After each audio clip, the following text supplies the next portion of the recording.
ఏ ఇంటి గుమ్మం ముందు తలుపుకి స్వస్తికు, ఓం, త్రిశూలం గుర్తులు గంధం, పసుపు, కుంకుమతో రాసి ఉంటాయో ఆ ఇంటిలో వారికి ఎటువంటి దుష్టశక్తులు దరిచేరలేవు.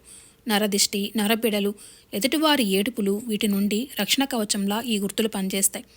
ఇంట్లో నెగిటివ్ ఎనర్జీ ఉన్నా, సిడిగా ఉన్నా నెలకి ఒక్కసారి ఇంటి నందు శుక్రవారం కానీ మంగళవారం కానీ ధూపం వేయాలి. ఉగ్గిలము, సాంబ్రాణి, ఆవు నెయ్యి కలిపి ధూపం వేయటం వలన ఆ ఇంటి నందు పాజిటివ్ ఎనర్జీతో సంతోషం నిండిపోతుంది. రాత్రి సమయంలో పీడకలలతో బాధపడేవారు, నరదిష్టి ఉంది అని అనుమానం కలిగిన వారు, ఆరోగ్య సమస్యలు ఉన్నవారు ప్రతిరోజు ఓం నమ శివాయ మంత్రాన్ని 108 సార్లు పఠించాలి.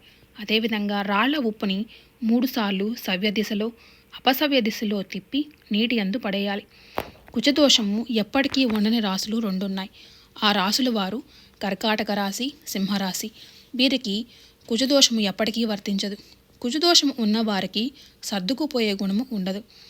ఏ ఇంట్లో ఆడవారు కంటె తడి పెడుతుంటారో ఆ ఇంట్లో లక్ష్మీదేవి నిలవదు. వారి ఏడుపు ఆ ఇంటికి శాపంలా మారి ఆ ఇంటిని వృద్ధిలోకి రానివ్వదు. సంతోషం కనుమరుగైపోతుంది. నెగిటివ్ ఎనర్జీ ప్రవేశిస్తుంది. అదేవిధంగా కలియుగంలో కలి వలన కలిగే ఇబ్బందులు, కష్టాల నుండి విముక్తికి, ఆర్థిక ఇబ్బందులకి, సంతాన ప్రాప్తికి, ఉద్యోగ ప్రాప్తికి, వివాహ ప్రాప్తికి శనివారం నందు వెంకటేశ్వర పిండి దీపం వెలిగిస్తే చాలు. అన్ని ఇబ్బందులు తొలగిపోతాయి. 4 శనివారాలు ఈ పిండి దీపాన్ని వెలిగించాలి. ఆవు నెయ్యితో దీపాన్ని వెలిగించి వడపప్పు పానకం నైవేద్యంగా పెట్టాలి.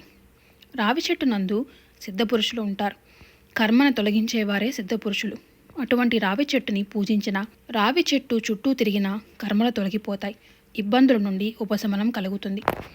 వచ్చిన ధనం నిలవడానికి, అప్పులు తీరడానికి, లక్ష్మీ కుబేర ఈశ్వర అనుగ్రహం కలగటానికి మారేడు దళం మీద తేనె చుక్కలు వేసి చీమలకు ఆహారంగా ఇవ్వటం వలన వారి అనుగ్రహంతో అనుకున్న పనులు విజయవంతం అవుతాయి. మంగళవారం నాడు ఏ పని చేసినా అది మరలా జరుగుతూనే ఉంటుంది అంటారు. మంగళవారం నాడు అప్పు తీర్చినట్లయితే మరలా అప్పు తీర్చేస్తారు. మంగళవారం మారు కోరుకుంటుంది. ఇది మంగళవారానికి ఉండే లక్షణం. ఇలాంటి ఎన్నో మంచి విషయాలతో మళ్ళీ మరో వీడియోలో కలుద్దాం. అంతవరకు ధన్యవాదాలు.